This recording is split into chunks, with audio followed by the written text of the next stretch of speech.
تانلیہ والا سے خبر دے، جہاں دوران ڈکیتی خاتون سے زیادتی کا معاملہ اور ڈکیتی کے دوران زیادتی کا شکار ہونے والی خاتون سے مبینہ شرمناک سوالات کرنے کی درخواست پر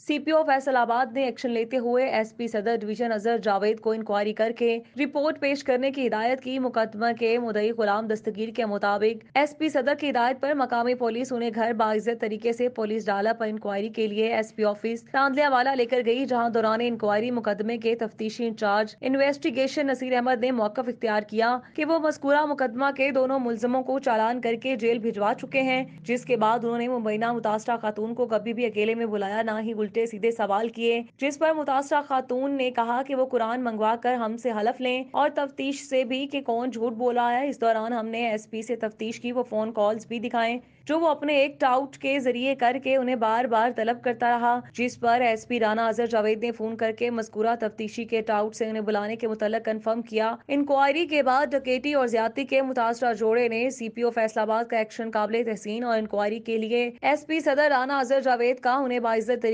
طریقے سے سرکاری گاڑی پر اپنے آفس بلا کر انکوائری کرنا قابل تعریف ہے۔ انہوں نے کہا کہ اگر تمام پولیس افسر اپنے ماتحتوں کو بچانے کی بجائے ایس پی رانا اظہر جاوید کی طرح مظلوم لوگوں کی داد رسی کرنا شروع کر دیں تو غریب کو بھی انصاف ملنے لگ جائے گا۔